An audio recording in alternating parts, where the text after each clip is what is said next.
রব্বুল আলামিন বললেন, ইন্না আনজালনাহু কুরআনান আরাবিয়্যাল লাআল্লাকুম তাকিলুন।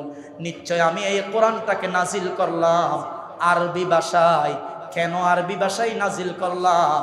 যাতে করে তোমাদের সবার জন্য বুঝতে সহজ হয়ে যায়। সুবহানাল্লাহ। আবার আল্লাহ বললেন, আমার কাছে মাসের হিসাব হচ্ছে 12টি। সবাই বলেন তো, এক বছরে কয় মাস? আওয়াজ দিয়া বলেন, কয় মাস? এই 12টি মাসের মধ্যে যেমন তেমন মাসে আল্লাহ পাক কোরআনটাকে নাজিল করেন নাই। আল্লাহ পাক কোন মাসে কোরআন নাজিল করলেন? কোরআনুল কারীমের মধ্যে বলে দিলেন, শাহরু রমাদানাল্লাযী উনজিলা ফীহিল কুরআনু হুদাল লিন্নাসি ওয়া বায়িনাতিম মিনাল হুদা ওয়াল ফুরকান। আমি এই কোরআনটাকে নাজিল করলাম রমজান মাসে। কোন মাসে? রমজান মাসে। কোরআন নাজিলের কারণে রমজানের মাসের দাম বেড়ে যায়। আবার রমজান মাসের মধ্যে কখনো আমরা 29শে রমজান পাই, কখনো কখনো আমরা 30টা রমজান পাই। 29টা রমজান পেলেই পরের দিন আমরা ঈদ উদযাপন করি, ঠিক কিনা বলেন? 30 দিন রমজান পেলে আমরা এর পরের দিন ঈদ উদযাপন করি। অমন রমজানের ওই রোজার শেষে এলো কুশিরি, তো আপনাকে আজ বিলিয়ে দেশন আসমানি তাগি। তোর সোনা দানা বালা খানা সব রাহে লীলা, দে যাকাত মুর্দা মুসলিমেরাজ ভাঙাইতে নির। অমন রমজানের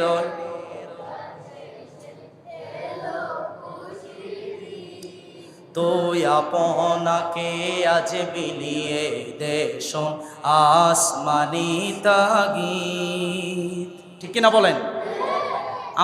ইন্নাল হামদালিল্লাহ নাহমাদুহু ওয়া নাস্তাঈনুহু ওয়া নাস্তাগফিরুহু ওয়া ونعوذ بالله من شرور أنفسنا ومن سيئات أعمالنا، من يهد الله فلا مضل له ومن يضلله فلا هادي له، ونشهد أن لا إله إلا الله الحي القيوم الذي لا تأخذه سنة ولا نوم، ونشهد أن سيدنا وحبيبنا ومولانا محمدا عبد الله ورسوله، صلى الله تعالى عليه وعلى آله وصحبه وبارك وسلم، الذي أكمل الله به قصر النبوة، أي ختم الله به النبوة وحكم أن لا نبي بعده، وأعلن في القرآن بالبرهان أن محمدًا صلى الله عليه وسلم خاتم النبيين والمرسلين الذي أرسله بالحق بشيرا ونذيرا وداعيا إلى الله بإذنه وسراجا منيرا أما بعد فقد قال الله تعالى في كلامه المجيد وفرقانه الحميد أعوذ بالله من الشيطان الرجيم بسم الله الرحمن الرحيم إن الله وملائكته يصلون على النبي يا أيها الذين آمنوا صلوا عليه وسلموا تسليما اللهم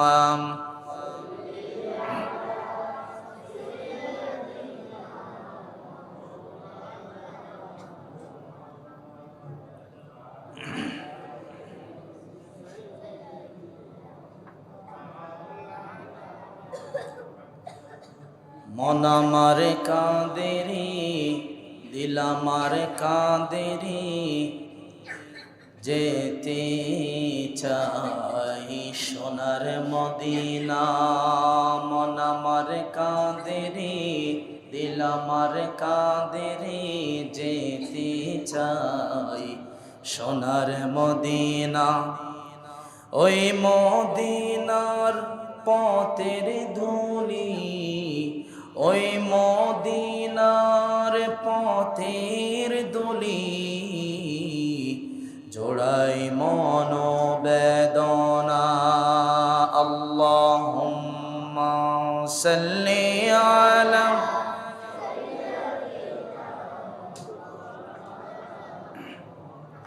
ওয়া আলা আলি সাইয়্যিদিনা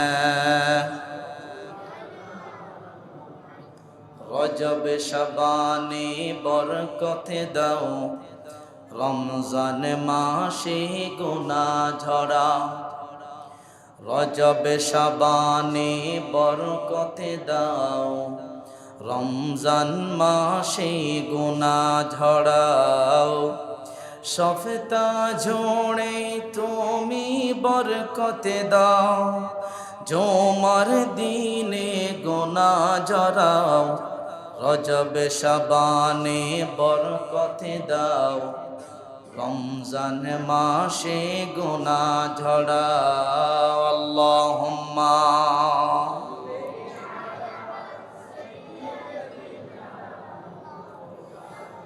ওয়া আলা আলি সাইয়্যিদিনা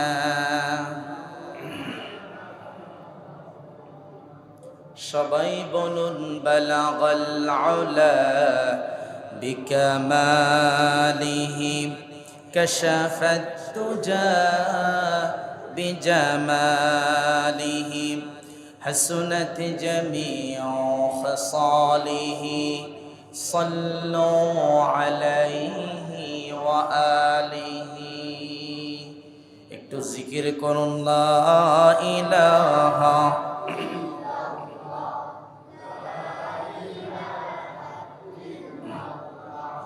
لا إله إلا الله لا إله إلا الله لا إله মুহাম্মাদুর রাসূলুল্লাহ। আল্লাহ নামের জিকির করবে যারা, আল্লাহর কাছে প্রিয় তারা, আল্লাহর কাছে প্রিয় যারা, জান্নাতে প্রবেশ করবে তারা। জোরে লা ইলাহা লা ইলাহা ইল্লাল্লাহ, লা ইলাহা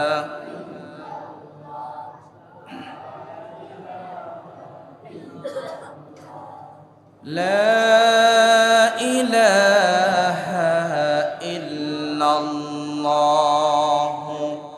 মুহাম্মাদুর রাসূলুল্লাহ সাল্লাল্লাহু আলাইহি ওয়াসাল্লাম। মহান আল্লাহ রব্বুল ইজ্জত ওয়াল জালালের শাহী দরবারে লাখ কোটি গুণ শুকরিয়া আদায় করছি, নত শিরে সুজুদ পেশ করছি, শ্রদ্ধায় সিজদা অবনত হচ্ছি যে মহান রব্বে করিম আমাদেরকে অত্যন্ত দয়া করে, মায়া করে, মোহাব্বত করে, ভালোবেসে দুনিয়ার সমস্ত ঝামেলা থেকে আলাদা করে পৃথিবীর শ্রেষ্ঠ জায়গা আল্লাহর ঘর পবিত্র মসজিদে শ্রেষ্ঠ দিন, শ্রেষ্ঠ রাত, শ্রেষ্ঠ মাস লাইলাতুল কদর রজনীতে খতমে কোরআন শেষ করে সালাতুত তারাওয়িহ, সালাতুল ইশা শেষ করে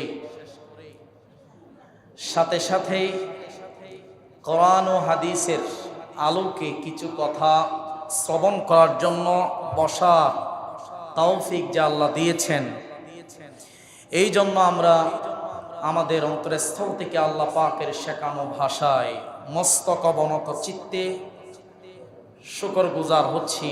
সকলেই উচ্চ আওয়াজে বলছি আলহামদুলিল্লাহ। দরুদ এবং সালাম পেশ করছি আমাদের সকলের প্রাণ প্রিয় নবী, সর্বকালের সর্বযুগের সর্বশ্রেষ্ঠ মহামানব সৈয়দুল মুরসালিন, ইমামুল মুরসালিন, খাতামুন নবিয়্যিন জনাব মুহাম্মদুর রাসূলুল্লাহ সাল্লাল্লাহু আলাইহি ওয়াসাল্লামের উপর। সম্মানিত উপস্থিতি, সম্মানিত প্রাণ প্রিয় মুসল্লিয়ানে কেরাম,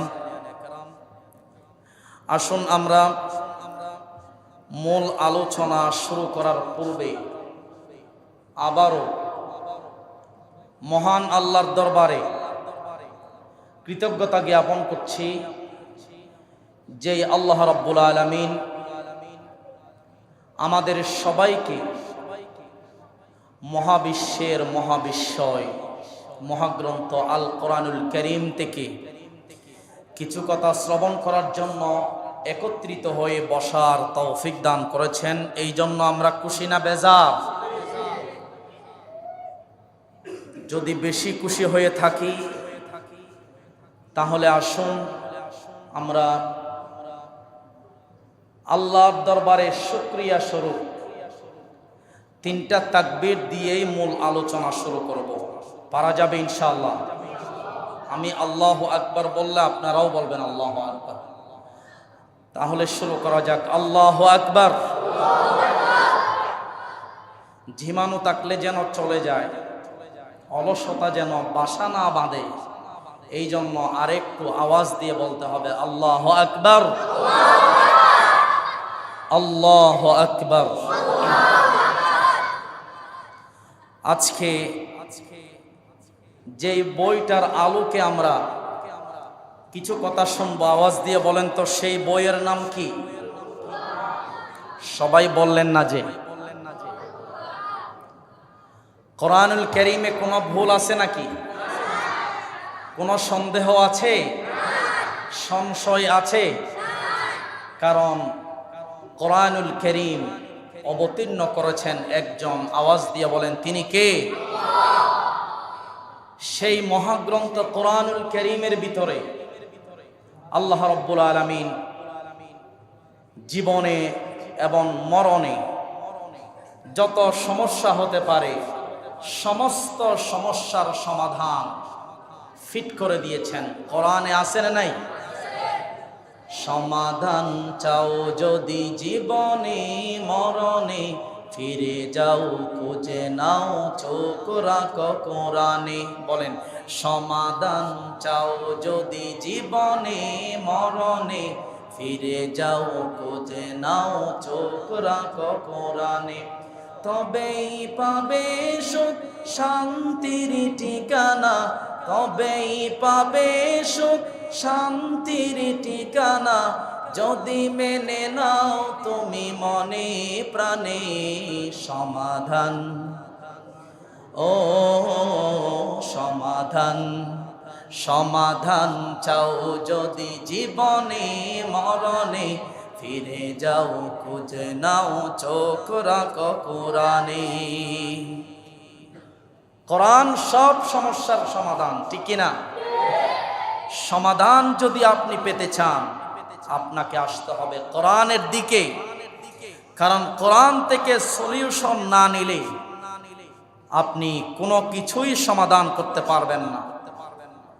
পৃথিবীতে যত সমস্যা আছে সমস্ত সমস্যার সমাধান করার জন্য আল্লাহ পাক মহাগ্রন্থ কোরআনুল কারীম পাঠিয়েছেন।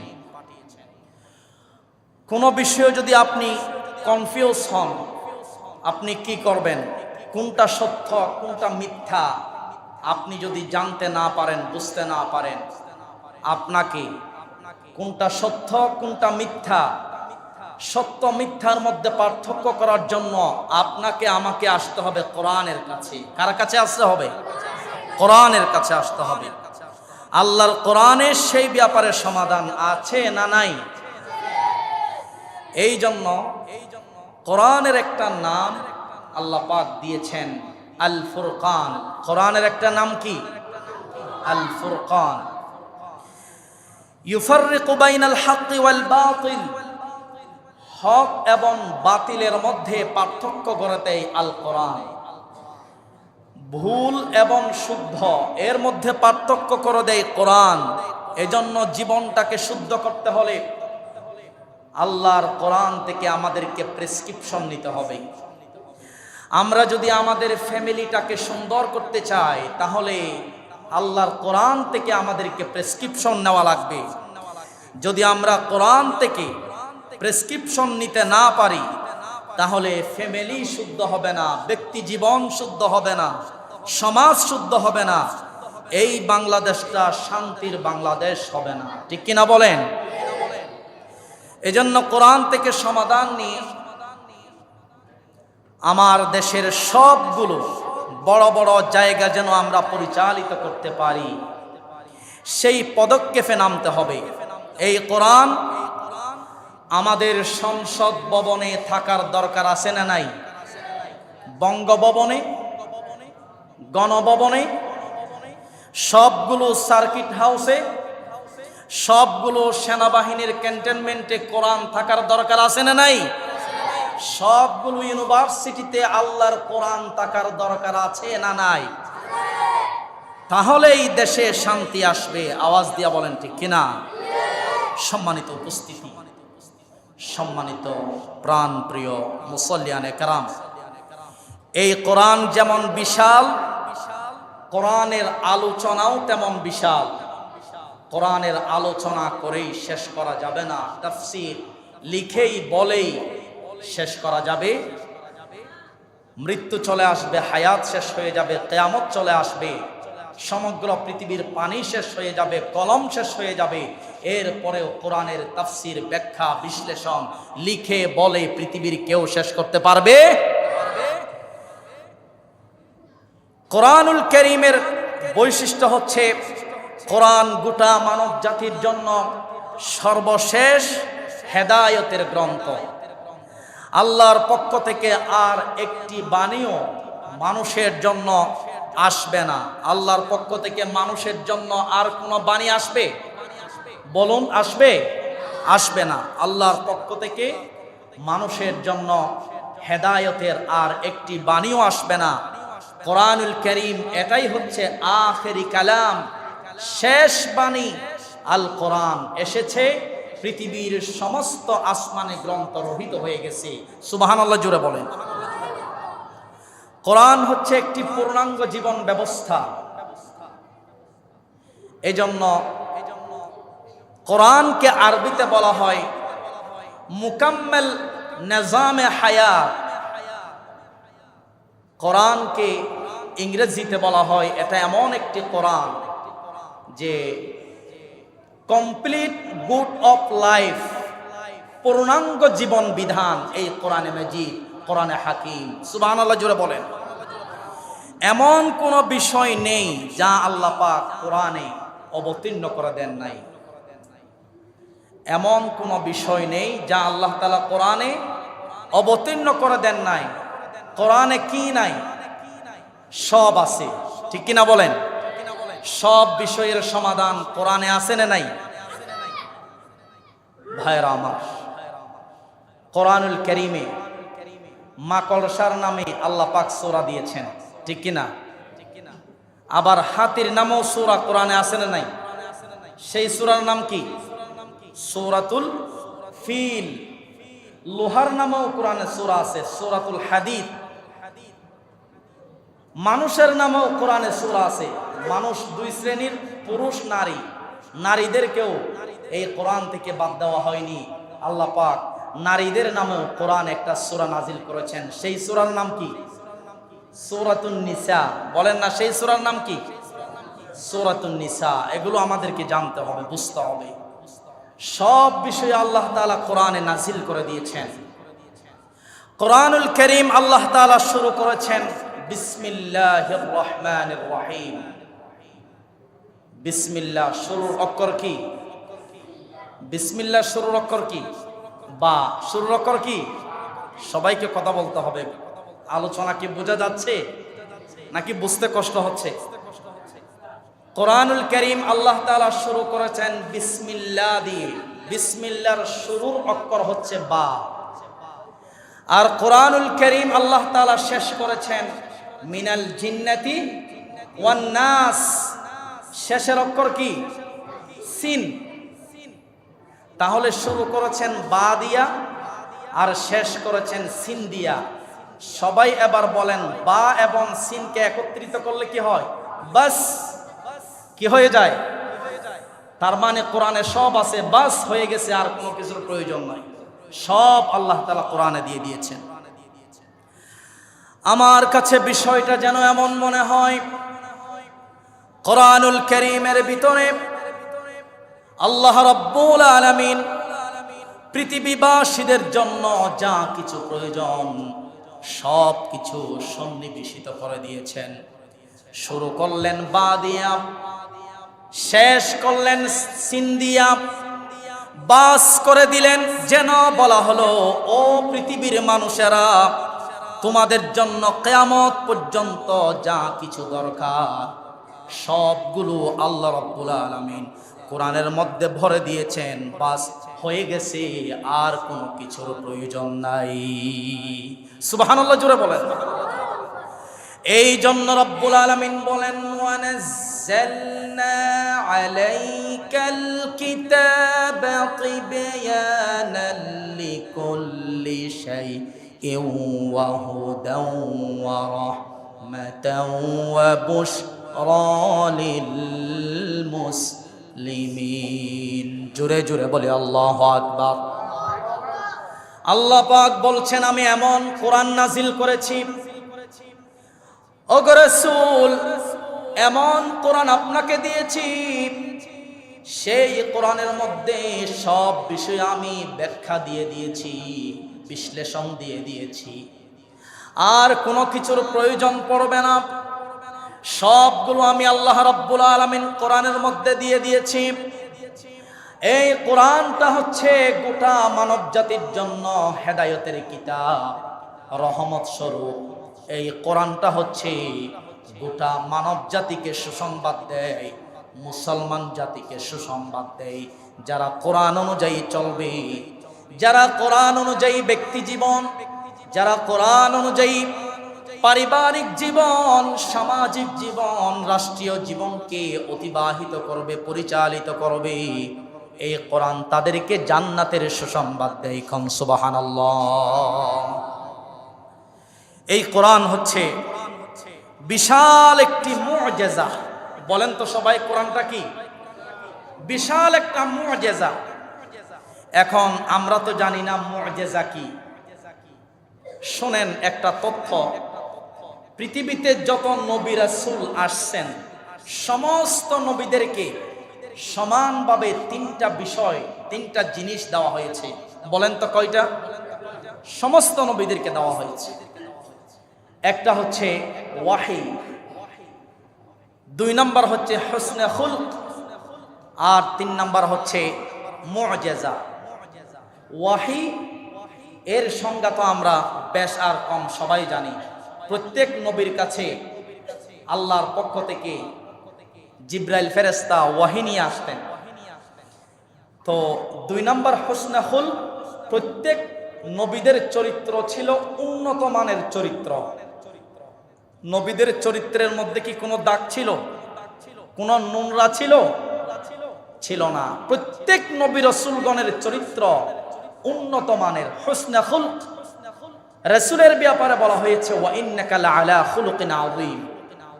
রাসূল হচ্ছেন সবচেয়ে উত্তম চরিত্রের অধিকারী। বলেন সুবহানাল্লাহ।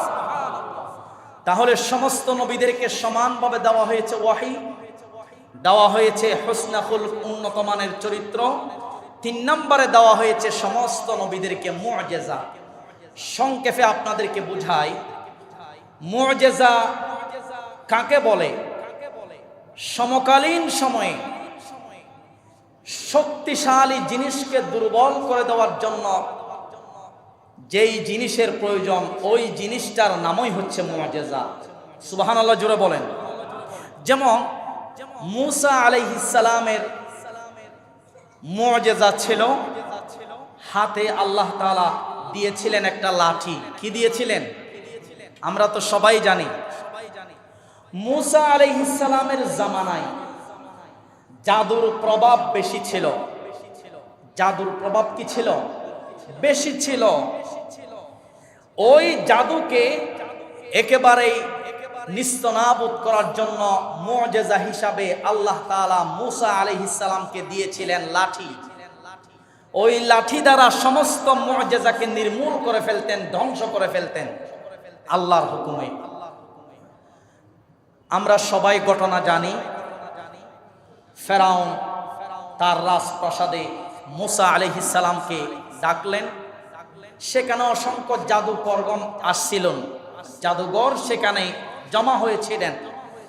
সারা দেশ থেকে বড় বড় জাদুঘর ভাড়া করে এনেছিলেন ফেরাউন তার রাজপ্রাসাদে। আনার পরে সেখানে তারা কেউ সাপ বানায়, কেউ বিচ্ছু বানায়, কেউ আরেকটা বানায় জাদুকররা। তো মূসা আলাইহিস সালামের হাতে আছে লাঠি। কি আছে? লাঠি আছে। আল্লাহ তাআলা মূসা আলাইহিস সালামকে বলেছেন, ওয়ামা তিলকা বিয়ামিনিকা ইয়া মূসা। আল্লাহ পাক বলছিলেন, ওগো আমার মূসা, তোমার হাতে ওটা কি? মূসা আলাইহিস সালাম বলেছিলেন, আমার হাতে এটা হচ্ছে লাঠি। এটা কি? আল্লাহ পাক বলছেন, ওগো মূসা, এটা শুধু লাঠি নয়, এই লাঠির মধ্যে আরো অনেক কিছু বৈশিষ্ট্য আছে। মূসা আলাইহিস সালাম বললেন, কি বৈশিষ্ট্য আছে? আল্লাহ পাক অর্ডার করলেন, ওগো আমার পয়গম্বর মূসা, তোমার এই লাঠিটা জমিনের মধ্যে ফেলে দাও, বাকি অংশটুকু আমি তোমাকে দেখাবো। মূসা আলাইহিস সালাম যখন তার লাঠি জমিনের মধ্যে ফেলে দিলেন, সঙ্গে সঙ্গে হিয়া হাইয়াতুন তাসআ, সঙ্গে সঙ্গে সাপ হয়ে, বিশাল অজগর সাপ হয়ে হাঁটতে লাগলো। আল্লাহু আকবার জোরে বলেন না। আল্লাহ পাক বলছেন, ওগো আমার মূসা, ভয় পাওয়ার কোনো কারণ নাই। তুমি আবার ওই সাপের পিছনের দিক যে লেজ আছে, লেজের দিকে তুমি হাত দাও, কিংবা মাথার অংশে তুমি হাত দাও, ভয় পাওয়ার কোনো কারণ নাই। বাকি অংশটা আমি আল্লাহ পাক পূরণ করব। তৎক্ষণাৎ মূসা আলাইহিস সালাম ওই সাপের মাথায় কিংবা লেজের মধ্যে হাত দেওয়ার সঙ্গে সঙ্গে ওই সাপটা লাঠি হয়ে যায়। আল্লাহু আকবার বলেন না। ওই লাঠিটাই হচ্ছে মুজিজা। ফেরাউনের রাজপ্রাসাদে যখন বিভিন্ন জাদুকরগণ তাদের জাদু দেখাইতে লাগলো, কেউ সাপ ফেলে দিতে লাগলো, ছোট ছোট সাপ, কেউ বিচ্ছু, কেউ আরেকটা। আল্লাহ পাক বললেন, ওগো আমার মূসা রে, তুমি তোমার হাতের লাঠিটা ফেলো, আমি খেলা দেখাবো। আল্লাহু আকবার বলেন। মূসা লাঠিটা ফেলালেন, সঙ্গে সঙ্গে বিশাল আকারের সাপে পরিণত হলো। এগুলো কোরআনে আয়াত আকারে আছে এই কথাগুলো। সঙ্গে সঙ্গে বিশাল সাপ বনে গেল। এবার ফেরাউনের সমস্ত জাদুকরদের যেই জাদু ছিল, সমস্ত জাদু সাপগুলো মূসা আলাইহিস সালামের সাপটা খেয়ে ফেলল। একবার বলেন। এবার ফেরাউনের সমস্ত জাদুকরগণ ভয় পেয়ে গেল। কিরে, কি অবস্থা? উনি তো আমাদের চেয়ে মহা জাদুকর, আমরা কি জাদুকর? মূসা তো দেখতেছি আমাদের চেয়েও বড় জাদুকর, কিন্তু মূসা জাদুকর নয়, মূসার হাতে লাঠিটা হচ্ছে আল্লাহ পাকের মুজিজা। সুবহানাল্লাহ বলেন। আল্লাহ রাব্বুল আলামিন ওই লাঠিটা দিয়েছিলেন সমস্ত জাদুবিদ্যাকে নির্মূল করার জন্য। সমস্ত জাদুগণ ভয় পেয়ে গেল, জাদুকররা ভয় পেয়ে ফেরাউনের রাজপ্রাসাদ থেকে চলে গেল। এটাই ছিল মূসা আলাইহিস সালামের মুজিজা। অনুরূপভাবে পৃথিবীতে আরেকজন আল্লাহর পয়গম্বর ছিলেন, তার নাম হলো হযরতে দাউদ আলাইহিস সালাম। নামটা কি? দাউদ আলাইহিস সালামের মুজিজা ছিল, দাউদ আলাইহিস সালামকে আল্লাহ রাব্বুল আলামিন সুন্দর কণ্ঠ দিয়েছিলেন। এমন সুন্দর কণ্ঠ দিয়েছিলেন, সুন্দর কণ্ঠে যখন তিনি আসমানি গ্রন্থ জাবুর নামক গ্রন্থটা তেলাওয়াত করতেন, সমুদ্রের মাঝ পর্যন্ত দাউদ নবীর বাড়ির পাশে এসে দাঁড়িয়ে যেত, এভাবে অজে যেত। পাখিগুলো তার বাড়ির ছাদের উপরে এসে চুপচাপ দাউদ নবীর কণ্ঠে আপনার জাবুর কিতাবের তেলাওয়াত শুনতো। সুবহানাল্লাহ বলেন।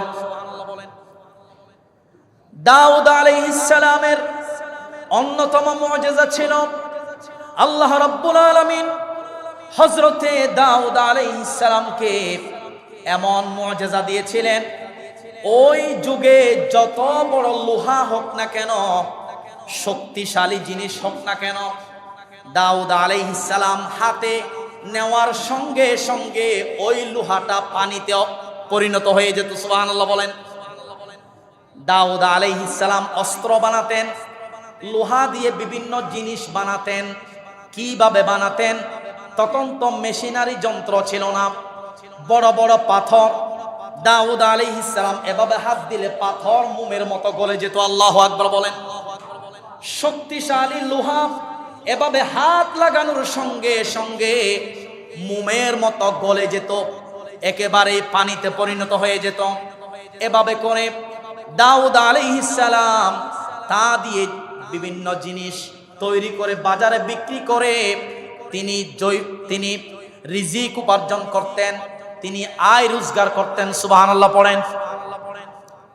তাহলে আমরা জানলাম দাউদ আলাইহিস সালামের মুজিজা ছিল শক্ত জিনিসকে নরম করা, আর মূসা আলাইহিস সালামের মুজিজা ছিল লাঠি দ্বারা জাদুবিদ্যা ধ্বংস করা।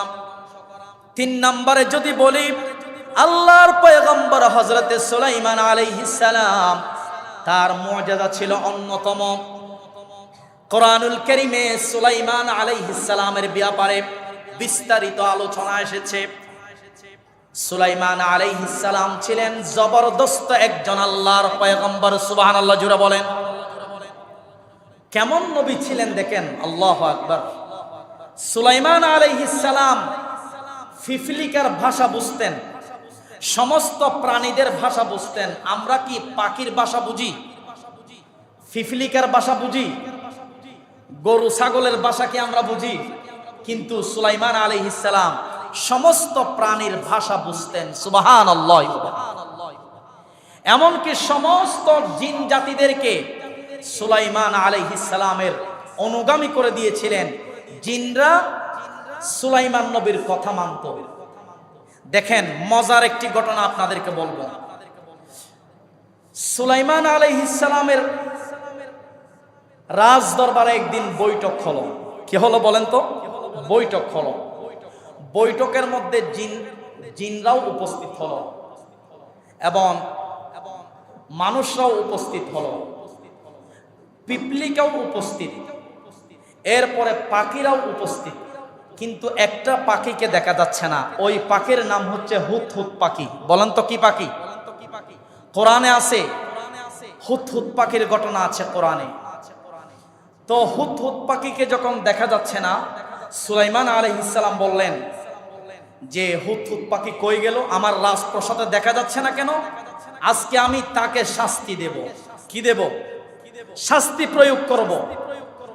কিছুক্ষণ পরে উড়ন্ত বেগে হুদহুদ পাখি চলে আসলো। চলে আসার পর সুলাইমান আলাইহিস সালাম জিজ্ঞাসা করলেন, ও পাখি, তুমি এতক্ষণ কোথায় গিয়েছ? তোমাকে আজকে শাস্তি দেব, না হয় তোমাকে আজকে হত্যা করব, তোমাকে জবাই করে দেব। এরপরে হুদহুদ পাখি জবাবে বললেন, ওগো আল্লাহর পয়গম্বর সুলাইমান, আপনি জানেন না আমি কোথায় গিয়েছি। আপনি নিজেও জানেন না আপনার রাজপ্রাসাদের পাশে যে একটা রাজ্য আছে, রানী বিলকিসের রাজ্য। কার রাজ্য? সুলাইমান আলাইহিস সালাম যেইখানে থাকতেন ওই জায়গার পার্শ্ববর্তী একটা দেশ আছে। ওই দেশে যেই নারীটা শাসন করত, ওই নারীর নাম হচ্ছে রানী বিলকিস। ওই নারীর নাম কি? রানী বিলকিস। কোরআনে আছে ঘটনা। তো হুদহুদ পাখি বললেন, ওগো আল্লাহর পয়গম্বর সুলাইমান, আমি আপনার কাছে একজন মহিলার সংবাদ নিয়ে এসেছি, সুসংবাদ নিয়ে এসেছি। যেই মহিলাটা রাজ্য পরিচালনা করে, বিশাল রাজপ্রাসাদ তার কাছে আছে, সিংহাসন আছে, তার নাম হচ্ছে রানী বিলকিস। তখন সুলাইমান আলাইহিস সালাম বললেন, আমার পাশে বিশাল রাজ্য রানী বিলকিসের, আমি নবী হয়ে জানলাম না, বিষয়টা তো হতে পারে না। এবার সুলাইমান আলাইহিস সালাম উপস্থিত যেই সকল জিন জাতি আছে ডাক দিয়ে বললেন, উপস্থিত যারা আছো, এমন কে আছে যে সঙ্গে সঙ্গে আমার কাছে রানী বিলকিসের সিংহাসনটা এনে দিতে পারবে?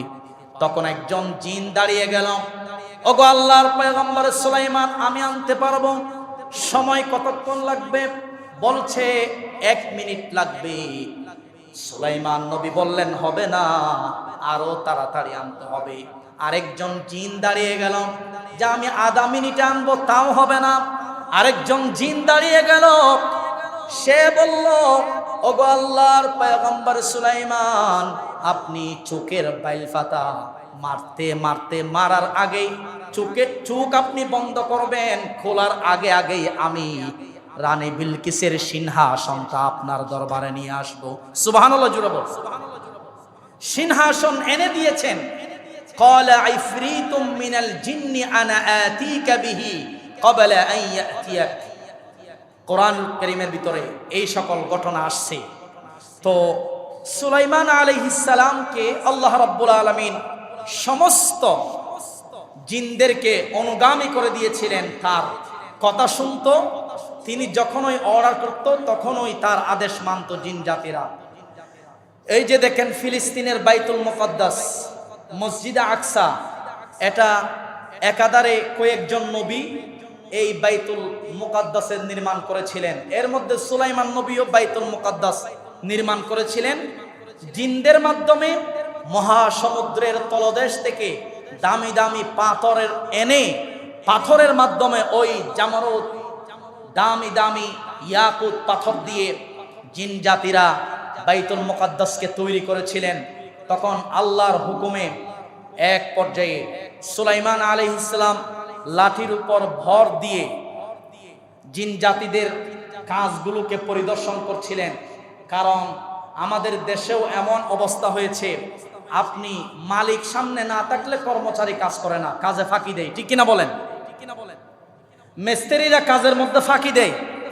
বেশ এরকম কিছু ভালো মিস্ত্রি আছে না নাই? তবে অধিকাংশ মিস্ত্রি মালিক না থাকলে ফাঁকি দেয়। ঠিক কিনা বলেন? তো জিনদের মাধ্যমেই বাইতুল আকসা নির্মাণ করেছিলেন সুলাইমান নবী। সুলাইমান আলাইহিস সালাম সামনে না থাকলে জিনরা দুষ্টামি বেশি করে, যখন সামনে থাকে তখন কাজ করে মনোযোগ দিয়ে। যে আমরা যদি কাজে ফাঁকি দেই, সুলাইমান নবীর হাতে লাঠি আছে, লাঠির বাড়ি দিবে, তখন তারা ভয়ে কাজ করত, কেউ ফাঁকি দিত না। দেখেন আল্লাহর কুদরত, সুলাইমান আলাইহিস সালাম লাঠির উপর ভর দিয়ে দাঁড়ালেন, এভাবে থাকিয়ে জিন জাতিদের মাধ্যমে কাজ করাচ্ছেন। আল্লাহর হুকুম নাই, একদিন সুলাইমান আলাইহিস সালামের ইন্তেকাল হয়ে গেল, এখনো লাঠির উপর ভর দিয়ে সে এভাবে দাঁড়িয়ে আছে। তো জিনরা মনে করছে যে সুলাইমান নবী হয়তো এখনো বেঁচে আছে, না হয় তার তো কোনো নড়াচড়া দেখছি না, আমাদের দিকে এভাবে থাকিয়ে আছে। তো জিনরাও একাধারে কয়েক মাস এভাবে করে দ্রুত বাইতুল আকসার কাজ সম্পন্ন করে সুলাইমান আলাইহিস সালামকে কাজ বুঝিয়ে দিবেন। সুলাইমান নবীর কাছে গিয়েছেন যে হুজুর, আমরা কাজ শেষ করেছি। কিন্তু সুলাইমান নবী কি মৃত না জীবিত? মৃত, লাঠির উপর ভর দিয়ে আছে আল্লাহর হুকুমে। তো যখন কিরে আমরা এত কথা বলতে চাই, হুজুর তো কথার জবাব দেয় না। যখন এভাবে হুজুর হাত দিলেন, সঙ্গে সঙ্গে লাঠি ভেঙে সুলাইমান নবী মাটিতে পড়ে গেলেন। জিনরা সবাই অবাক হয়ে গেলেন, কিরে কয়দিন আগেই মারা গেছে, আল্লাহ জানে, আমরা তো আগে ভাগে পালিয়ে যেতে পারতাম। আল্লাহু আকবার জোরে বলেন না। তো সুলাইমান আলাইহিস সালামকে জিন জাতিরা বেশি ভয় পেত। এই যে হাতের আংটি পড়তেছি, আংটিগুলো আসছে কোথায় থেকে? সুলাইমান আলাইহিস সালামের যুগ থেকেই এই আংটি আসছে। আংটির প্রচলনটা হয়েছে সুলাইমান আলাইহিস সালামের যুগ থেকেই, কিন্তু সত্যিকার আংটি এখন নাই। এখন বাজারে যেই সকল আংটি পাওয়া যায় সবগুলো ধোঁকায় পরিণত হয়ে গেছে। ঠিক কিনা বলেন? সত্যিকারের আংটি নেই এখন বাজারে। যাই হোক প্রিয় ভাইয়েরা আমার, সুলাইমান আলাইহিস সালামের মুজিজার কথা বলছিলাম আপনাদেরকে, সময় লম্বা হয়ে যাচ্ছে, সংক্ষেপে বলে শেষ করছি। সুলাইমান আলাইহিস সালাম তার একটা বিশাল সিংহাসন ছিল। ওই সিংহাসনটা বিনা ইঞ্জিনে, কোনো পেট্রোল ছাড়া, কোনো ইঞ্জিন ছাড়া ওই সিংহাসনে যখন তিনি বসতেন, তিনি অর্ডার করতেন যে আমাকে 1 মাসের পথ অতিক্রম করে নিয়ে যাও 1 মিনিটে। সঙ্গে সঙ্গে ওই সিংহাসনে বসে সুলাইমান আলাইহিস সালাম সকালে বসতেন, 1 মাসের পথ পাড়ি দিতেন। সুবহানাল্লাহ। সন্ধ্যাবেলায় ওই সিংহাসনে বসতেন, 1 মাসের পথ পাড়ি দিতেন 1 মিনিটে, তৎক্ষণাৎ। এই হচ্ছে সুলাইমান নবীর মুজিজা। এভাবে করে ঈসা আলাইহিস সালামের মুজিজা ছিল তার যুগে। ঈসা আলাইহিস সালামের যুগে যখন মানুষের বড় ধরনের কোনো রোগ হতো, যেই রোগের কোনো চিকিৎসা ছিল না, ঈসা আলাইহিস সালাম ওই অসুস্থ ব্যক্তির শরীরে হাত লাগালেই তার রোগটা ভালো হয়ে যেত। সুবহানাল্লাহ জোরে বলেন। তাকে আল্লাহ পাক সেই মুজিজা দিয়েছিলেন। এই জন্য বলছি, পয়গম্বরগণ বিদায় হয়ে গেল, ঈসা আলাইহিস সালাম বিদায় হয়ে গেলেন, তার মুজিজা সঙ্গে নিয়ে গেলেন। ঈসা আলাইহিস সালামের মুজিজা পৃথিবীতে এখন আছে নাকি? নাই। মুসা আলাইহিস সালাম চলে গেলেন, মুজিজা নিয়ে গেলেন। দাউদ পয়গম্বর চলে গেলেন, মুজিজা সঙ্গে নিয়ে গেলেন। সুলাইমান আলাইহিস সালাম পৃথিবী থেকে চলে গেলেন, সঙ্গে সঙ্গে তার মুআজিজাটাও নিয়ে গেলেন। কিন্তু আমার আপনার নবী, বিশ্ব নবী মুহাম্মাদুর রাসূলুল্লাহ, জুড়ে বলুন সাল্লাল্লাহু আলাইহি ওয়াসাল্লাম, আল্লাহ রাব্বুল আলামিন আমার আপনার নবীকে এমন মুআজিজা দিয়েছিলেন, কিতাবের মধ্যে আসছে 3000-এরও বেশি মুআজিজা আমার আপনার নবীকে দিয়েছেন। আর মুআজিজা সমূহের মধ্যে সবচেয়ে বড় মুআজিজা হলো কোরআনে মাজিদ। সুবহানাল্লাহ। আমার নবীর সবচেয়ে বড় মুআজিজা কি? কোরআন শরীফ, কোরআনে মাজিদ হচ্ছে সবচেয়ে বড় মুআজিজা। যেমন কোরআন কেমন মুআজিজা দেখেন, আমি সংক্ষেপে বলছি। আমি অসুস্থ আজ 4 দিন। কয়দিন? প্রচন্ড গলা ব্যথা, আমার অসুস্থ। তো যখন আমি তারাবির জন্য নামাজে দাঁড়িয়ে যাই, আমার অটোমেটিক শক্তি বেশি চলে আসার, সুবহানাল্লাহ বলেন। যখনই আমি তারাবি শেষ করে হাফেজ সাহেবের পিছনে দাঁড়াই, আবার আমি দুর্বল হয়ে যাই, অশান্তি লাগে। আবার যখন বিতির পড়ার জন্য উঠি, কোরআন তেলাওয়াত শুরু করি, কোরআনের মুআজিজা দেখেন, আবার আমি শক্তিশালী হয়ে যাই। সুবহানাল্লাহ জোরে বলেন। হাফেজ সাহেব সপ্তাহ খানেক আগে বেশি অসুস্থ ছিলেন, তো আমাকেও বলছেন যে আজকে আপনার থেকে পড়াইতে হবে। আমি বলছি সমস্যা নাই ইনশাআল্লাহ, আপনি 2-4 রাকাত বেশি পড়াবেন। আমি বলছি কোনো সমস্যা নাই, যা আছে কপালে হবে ইনশাআল্লাহ। তো আবার বলছে যে দেখি এর পরেও যখন তারাবি পড়াইতে উঠব, হয়তো কোরআনের বরকতে যদি শক্তি চলে আসে, আমি সবগুলো পড়াবো। আমি বলছি ইনশাআল্লাহ তাই হবে ইনশাআল্লাহ। তো তাই হয়েছে।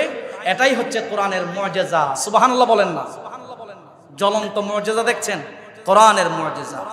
তো আল্লাহর রাসূল চলে গেলেন, মুআজিজা বিশ্ববাসীর জন্য, উম্মতের জন্য নিয়ে গেলেন না রেখে গেলেন? রেখে গেলেন, যাতে করে কোরআন থেকে মুআজিজা মৃত্যু পর্যন্ত উম্মতরা গ্রহণ করতে পারে। সুবহানাল্লাহ ওয়া বিহামদিহি। আমার ভাইরা, আল্লাহ বললেন, গোলাম, এই কোরআনুল কারীম এমন একটি কিতাব, আসমানি গ্রন্থ হচ্ছে 104খানা। আসমানি কিতাব কয়টা? 104টি। 104টি কিতাব সমূহের মধ্যে আমি আল্লাহ পাক কোরআনুল কারীমকে সবচেয়ে মর্যাদাশীল বানালাম। সুবহানাল্লাহ পড়েন। আর এই কোরআন আমি এমন একটা মর্যাদাপূর্ণ বানালাম, সমস্ত আসমানি কিতাব সমূহের মধ্যে কোরআনকে দামি বানালাম। এবং কোরআনটাকে যেমন তেমন নবীর কাছে আমি নাজিল করি নাই, আমি এমন নবীর উপরে এই কোরআনটাকে নাজিল করেছি যেই নবীর জন্য সবাই পাগল পারা হয়ে যায়। ঠিক কিনা বলেন? নবীর প্রেমে পাগল যারা, প্রেম খেলা খেলে। বলেন, নবীর প্রেমে পাগল যারা, প্রেম খেলা খেলে। নবীর প্রেমে ওয়াসকরণী দন্ত দে ফেলে। নবীর প্রেমে, বলেন সবাই, নবীর প্রেমে পাগল যারা। পাগল ছিল আবু বকর, প্রেম দরিয়ায় দিলেন সাঁতার। হাসরে মিজানে পাড়ি দিবে, হাসরে মিজানে পাড়ি দিবে সেই প্রেমের বলে। নবীর প্রেমে পাগল যারা, প্রেম খেলা খেলে। নবীর প্রেমে পাগল যারা। পাগল ছিলেন হযরত আলী, সূর্যের সাথে কথা বলি। নামাজ আমি পড়লে তুমি যাইবে রে তলে। নামাজ আমি পড়লে তুমি যাইবে রে তলে। নবীর প্রেমে পাগল যারা, প্রেম খেলা খেলে। নবীর প্রেমে হানজালা পাগল ছিলেন, নবীর প্রেমে জীবনে দিলেন।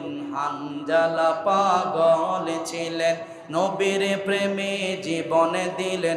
গোসল করাইল তারে ফেরেশতার দলে, গোসল করাইল তারে ফেরেশতার দলে, নবীর প্রেমে। তো দেখেন আল্লাহ পাক বলছেন এমন নবীর উপর আমি এই কোরআনটাকে নাজিল করলাম যেই নবীর জন্য শুধু মানুষ পাগল নয়, গোটা সৃষ্টি জগৎ পাগল পারা। সুবহানাল্লাহ বলেন না?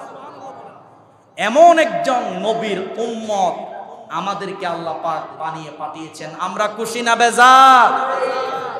আমাদেরকে বলা হয়েছে কুনতুম খায়রা উম্মাহ, আমরা হলাম শ্রেষ্ঠ নবীর শ্রেষ্ঠ উম্মত। সুবহানাল্লাহ জুড়ে বলেন। এই জন্য আল্লাহ রাব্বুল আলামিন বললেন, গোলাম আমি আল্লাহ পাক এই কোরআনটাকে নাজিল করলাম, এই কোরআনটাকে সমস্ত আসমানি কিতাব সমূহের মধ্য থেকে দামি বানালাম, এবং আমি এই কোরআনটাকে এমন একজন নবীর উপর নাজিল করলাম যেই নবীর জন্য আসমান জমিন সমস্ত সৃষ্টি জগৎ পাগল। সুবহানাল্লাহ জুড়ে বল। এরপরে রব্বুল আলামিন বললেন গোটা বিশ্বের ভাষা, গোটা বিশ্বে ভাষার কোনো অভাব নাই। আছে নাকি? বিভিন্ন ধরনের ভাষা আছে, কিন্তু আল্লাহ রাব্বুল আলামিন এই কোরআনটাকে নাজিল করেছেন আরবি ভাষায়। কি ভাষায়? কারণ জান্নাতের ভাষা হচ্ছে আরবি, কবরের ভাষা হচ্ছে আরবি। কবরে প্রশ্ন করা হবে মার রব্বুকা, তোমার রবকে আরবিতে প্রশ্ন করা হবে। কবরে বলা হবে না তোমার আল্লাহ হবে না, হনবা ইল্লা ন হইব, তো আঞ্চলিকতা ন হইব, সাধু ভাষা তো ন হইব, কবরের মধ্যে হইব মার রব্বুকা, আরবিতে প্রশ্ন হবে। কারণ কোরআনের ভাষা হচ্ছে আরবি, আর কবরের ভাষাও আরবি, জান্নাতের ভাষাও আরবি। সুবহানাল্লাহ বলেন। রব্বুল আলামিন বললেন ইন্না আনজালনাহু কুরআনান আরাবিয়্যান লাআল্লাকুম তাকিলুন, নিশ্চয় আমি এই কোরআনটাকে নাজিল করলাম আরবি ভাষায়। কেন আরবি ভাষায় নাজিল করলাম? যাতে করে তোমাদের সবার জন্য বুঝতে সহজ হয়ে যায়। সুবহানাল্লাহ জোরে বলুন। আবার আল্লাহ বললেন আমার কাছে মাসের হিসাব হচ্ছে 12টি। সবাই বলেন তো এক বছরে কয় মাস? আওয়াজ দিয়ে বলেন কয় মাস?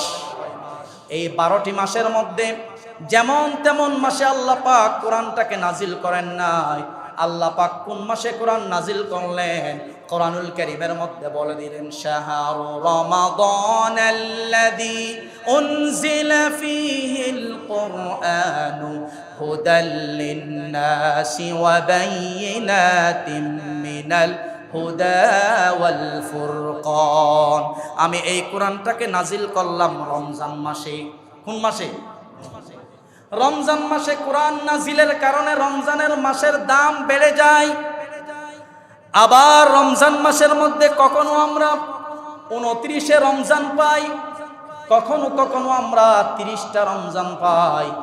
29টা রমজান পেলেই পরের দিন আমরা ঈদ উদযাপন করি, ঠিক কিনা বলেন? 30 দিন রমজান পেলে আমরা এর পরের দিন ঈদ উদযাপন করি। অমন রমজানের ওই রোজার শেষে এলো কুশিরি, তো আপনাকে আজ বিলিয়ে দেশন আসমানি দাগি, তোর সোনা দানা বালা খানা সব রাহে লীলা, দে জাকাত মুর্দা মুসলিমেরাজ ভাঙাইতে নীর। অমন রমজানের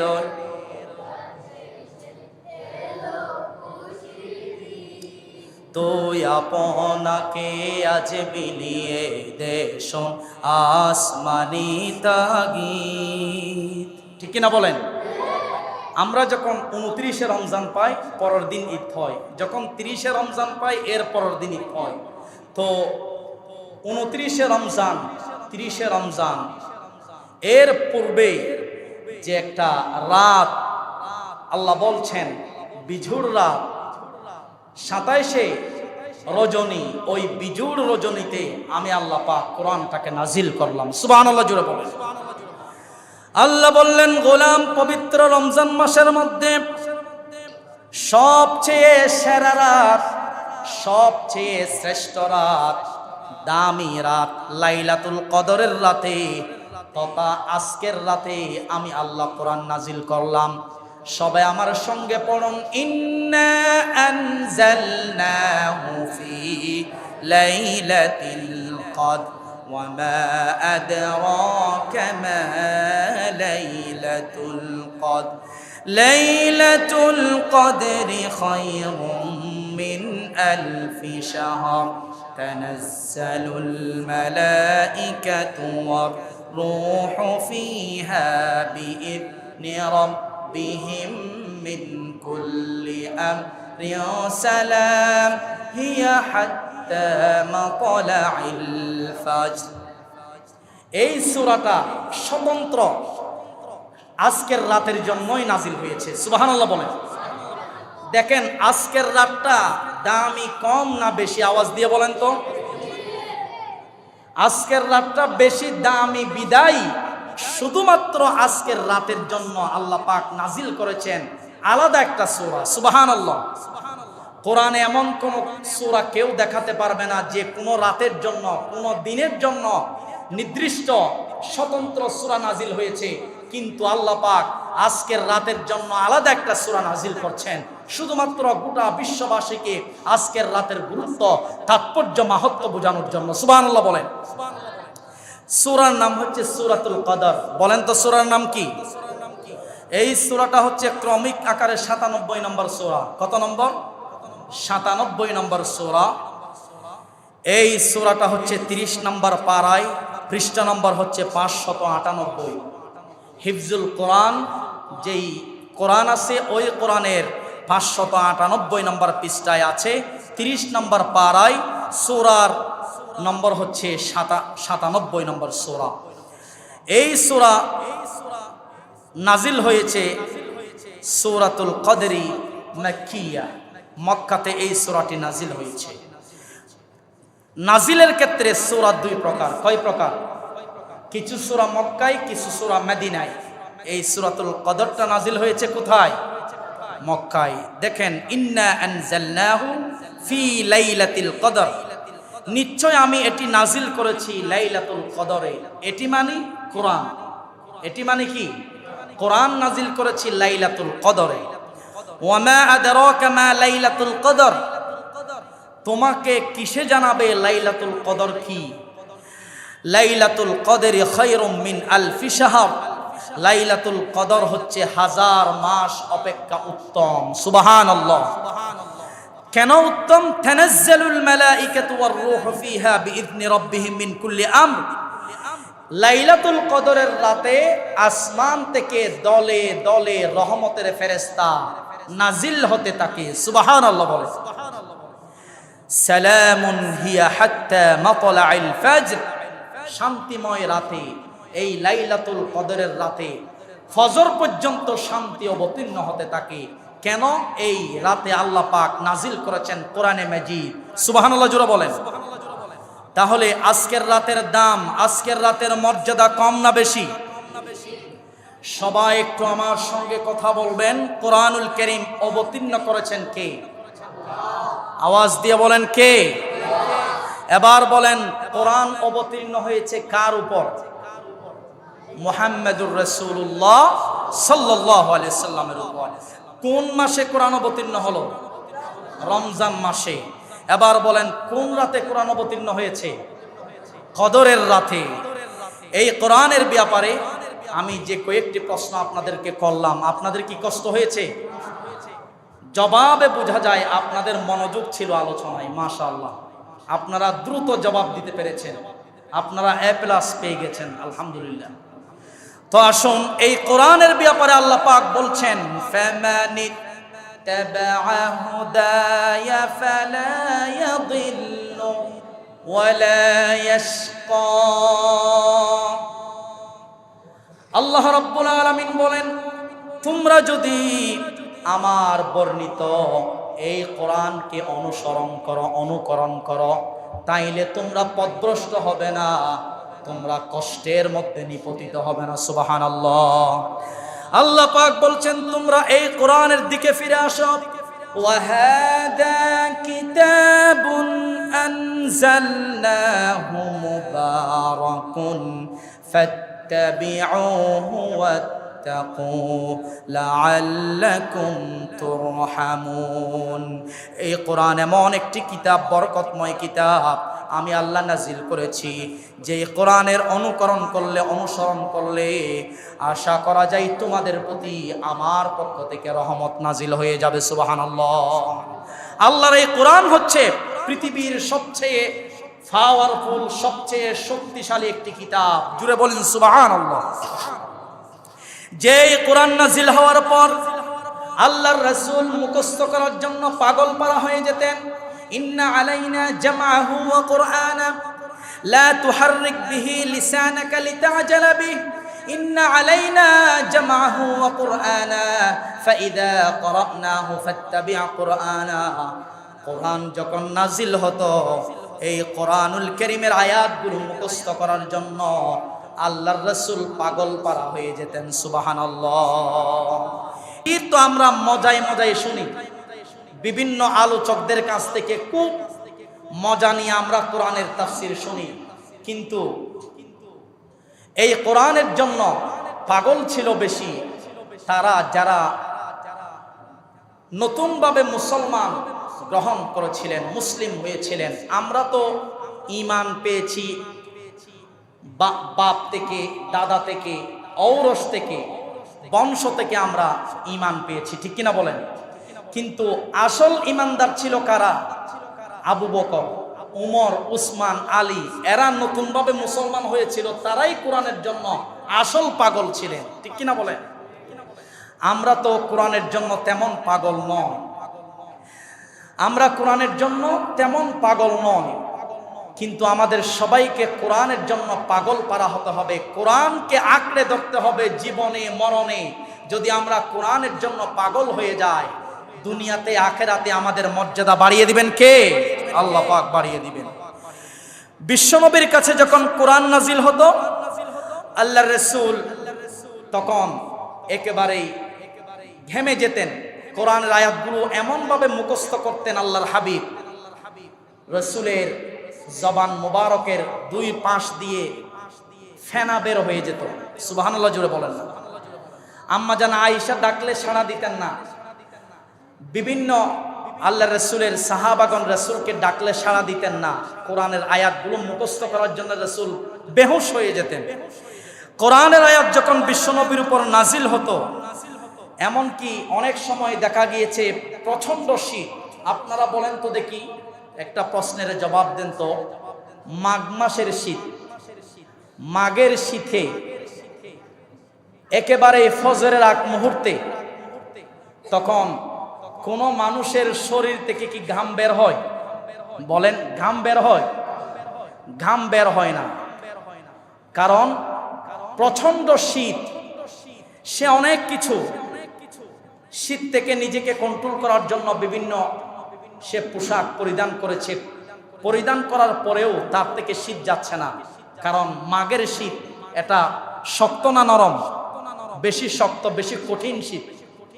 তো এরকম মাঘ মাসের শীতে যখন রাসূলের উপর কোরআন নাজিল হতো, রাসূলের শরীরে শুধুমাত্র পাতলা একটা জুব্বা মোবারক আছে, এরপরেও সাহাবাগণ লক্ষ্য করলেন, কিরে রাসূল ঘেমে গেলেন, মাথা থেকে ঘাম ঝরে ঝরে একেবারে এমন অবস্থা হলো রাসূলের, রাসূল যেন সবেমাত্র গোসল করে আসলেন, এমন অবস্থা হয়ে যায় যখন কোরআন নাজিল হতো। তাহলে কোরআনটা শক্তিশালী কম না বেশি? পাওয়ারফুল কোরআন। রাসূল ঘেমে যেতেন। আবার বিশ্বনবী যখন ঘোড়ার উপরে চড়তেন, বিশ্বনবীর দুইটা ঘোড়া ছিল, বিভিন্ন জায়গায় ওই ঘোড়ার উপর আরোহণ করে সফর করতেন। কয়টা ঘোড়া?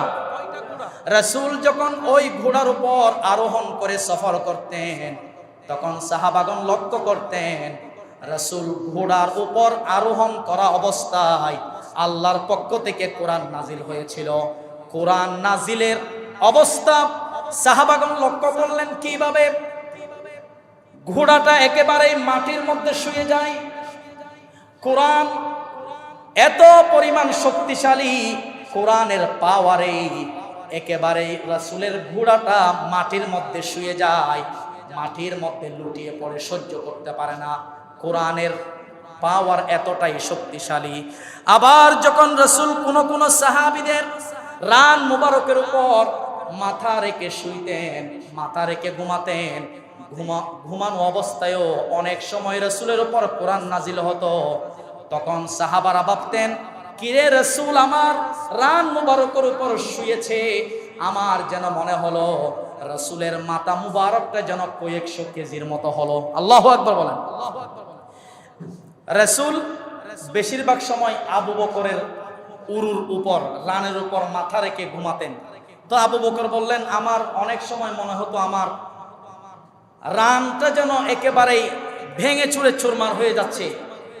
রাসূলের মাথা মুবারক যেন আমার কাছে মনে হচ্ছিল যে বিশাল একটা পাথর, কারণ ওই সময় রাসূলের উপর কোরআন নাজিল হচ্ছে। কোরআন নাজিল হওয়ার কারণে রাসূল নিজেই শক্তিশালী, আপনার ঘাম বের হতেন, রাসূল ছটপট করতেন কোরআনের ভরে। আল্লাহু আকবার বলেন। তো এই কোরআনটা আল্লাহ পাক নাজিল করেছেন কোন রাতে বলেন তো দেখি? শবে কদরের রজনীতে। আপনারা বলেন তো দেখি, এই কোরআনটা কি একত্রে নাজিল হয়েছে নাকি আপনার অল্প অল্প করে নাজিল হয়েছে? অল্প অল্প করে। কয় বছরে নাজিল হয়েছে বলেন? 23 বছরে। আপনাদের তো ধারণা আছে, মাশাআল্লাহ, সবাই জবাব দিতে পারছেন। রাসূলের নবুয়তের 23 বছরে। রাসূলের এমনি বয়স কয় বছর? 63 বছর। কয় বছর বয়সে আমাদের নবীজি নবুয়ত পেলেন? 40 বছর। তাহলে 40 বছরের পর থেকে 63কে মাইনাস করলে 40 দিয়ে, তাহলে কত হয়? 23। আর 23 বছর তাকে।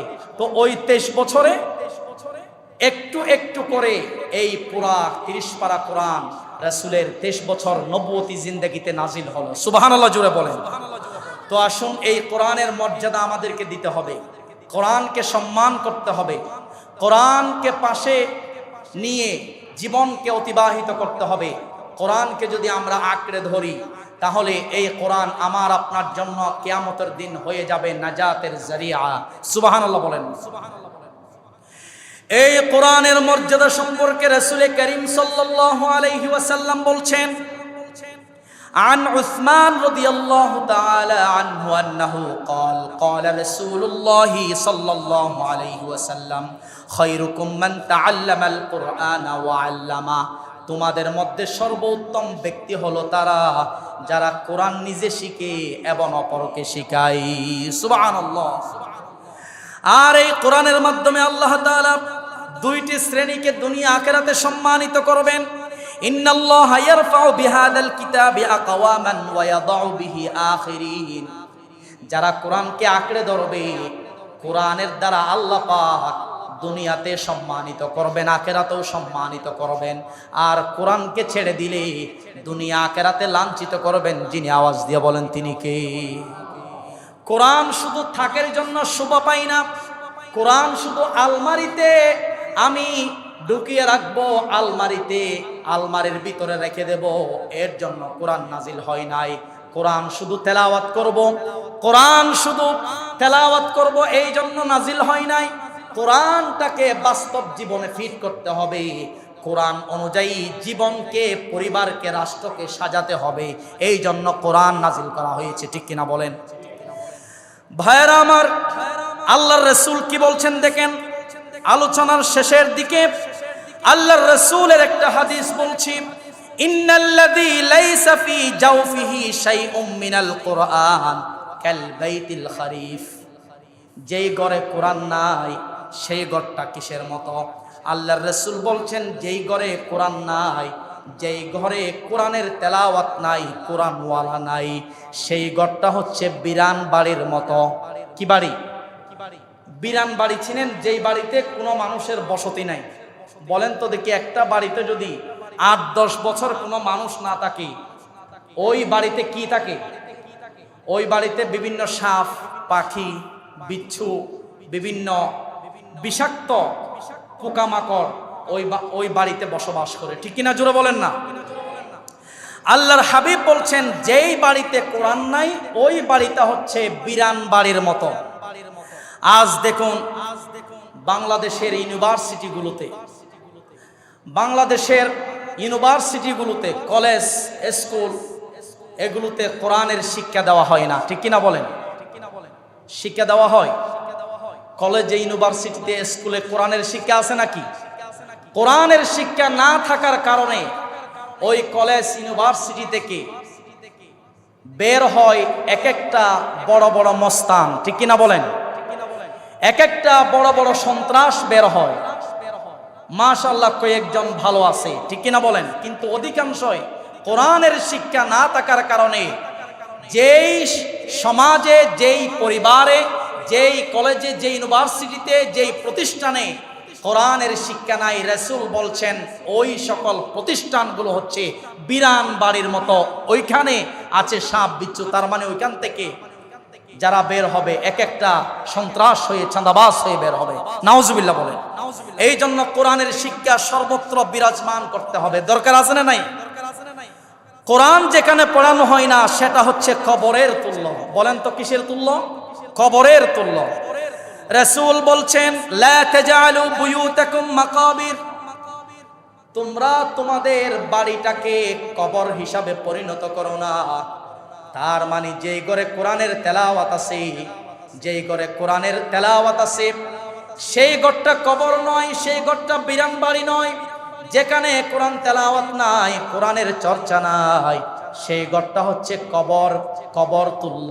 সেই ঘরটা হচ্ছে বিরান বাড়ির মতো, ঠিক কিনা বলেন? কোরআনুল কারীম যারা তেলাওয়াত করবে তাদের সম্পর্কে রাসূল বলেন মান ক্বারাআল কুরআন ফাস্তাযহারাহু ওয়া আহাল্লা হালালাহু ওয়া হাররামা হারামাহু আদখালাহুল্লাহুল জান্নাহ।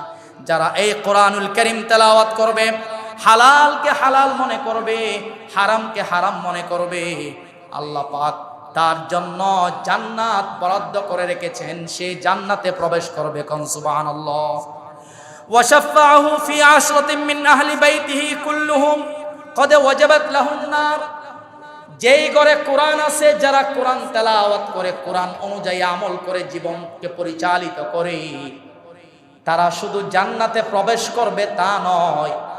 দেখেন যেই ঘরে কোরআন তেলাওয়াত আছে সেই ঘরের কোন একজন সদস্য যদি জান্নাতে যায়, কোরআন তেলাওয়াতের কারণে, কোরআনের উপর আমল করার কারণে যদি জান্নাতে যায়, আল্লাহ পাক রব্বুল আলামিন কুদরতি ভাবে ওই লোকটাকে এমন 10 জনকে জান্নাতে নিয়ে যাওয়ার জন্য, আল্লাহর কাছে সুপারিশ করার জন্য আল্লাহ পাক অনুমতি দিবেন, যেই 10 জনের উপরে জাহান্নাম ওয়াজিব হয়ে গিয়েছে। জাহান্নাম ওয়াজিব হয়ে গেছে এমন 10 জনকে একজন কোরআনের উপর আমল করনেওয়ালা জান্নাতে নিয়ে যেতে পারবে। সুবহানাল্লাহ জুড়ে বলেন। তাহলে কোরআনকে ধরতে হবে না ছাড়তে হবে বলেন তো? শুধু রমজান মাসের জন্য কি কোরআন আসছে নাকি সারা বছরের জন্য আসছে? তো আমরা তো শুধু রমজান মাসে হাফেজ সাহেবদের পিছনে কোরআন তেলাওয়াত শুনি, রমজানেই কোরআন তেলাওয়াত করি, বাকি 11 মাসে কোরআন তেলাওয়াত করি না। কিন্তু আমাদের সবাইকে সর্বোচ্চ চেষ্টা করতে হবে এই আল্লাহর কোরআন বাড়ির মধ্যে চর্চা করব। পারা যাবে ইনশাআল্লাহ? মা বাবা, দাদা দাদি যারা বাড়িতে আছে, ছেলে সন্তান, সবাইকে কোরআন পড়ার জন্য আদেশ করতে হবে, কোরআন মুখী করার জন্য সর্বোচ্চ চেষ্টা করতে হবে। কারণ প্রত্যেক মুসলমানদের উপর কোরআনের 9টি হক রয়েছে, 9টি অধিকার রয়েছে। বলেন তো কয়টি অধিকার? কোরআনের 9টি অধিকার রয়েছে প্রত্যেক মুসলমানের উপর। সংক্ষেপে বলে শেষ করছি। 1 নাম্বার কোরআনের প্রতি ঈমান রাখা। 1 নাম্বার কি রাখা? কোরআনের প্রতি ঈমান। পয়েন্টগুলো মুখস্থ রাখবেন। 2 নাম্বার কোরআনের হক হচ্ছে কোরআন তেলাওয়াত করা। কি করা? কোরআন তেলাওয়াত। 3 নাম্বার সঠিকভাবে তিলাওয়াত শিখা। 4 নাম্বার কোরআনের অর্থ বোঝার চেষ্টা করা। 5 নাম্বার কোরআনের উপর আমল করা। 6 নম্বর কোরআনের বিধান অনুযায়ী বিচার ফাইসলা করা, যদিও বা আমাদের দেশে কোরআন অনুযায়ী বিচার ব্যবস্থা নাই। 7 নম্বর কোরআনের দাওয়াত দেওয়া। 8 নম্বর কোরআন শিক্ষা দেওয়া, নিজে শিখা অন্যকে শিখানো। 9 নম্বর কোরআনের মর্যাদা রক্ষা করা, কোরআনের সম্মান বজায় রাখা এবং কোরআনের অবমাননা থেকে নিজেকে রক্ষা করা, নিজের সমাজকে, নিজের দেশকে, নিজের পরিবারকে, নিজের রাষ্ট্রকে রক্ষা করা কোরআনের অবমাননা থেকে, সর্বত্র কোরআনের সম্মান বজায় রাখা। আল্লাহ তাআলা আমাদের সবাইকে পবিত্র কোরআনের নির্দেশনা অনুযায়ী জীবন পরিচালনা করার তৌফিক দান করুন, আমরা বলি আমিন। কোরআনের আলোতে যেন আমাদের কথা, কাজ ও চরিত্র সুন্দর হয়ে ওঠে। মহান রব আমাদেরকে কোরআন পড়ার এবং কোরআন বুঝার, সেই অনুযায়ী আমল করার যেন তৌফিক দান করেন, আমরা সকলে বলি আমিন।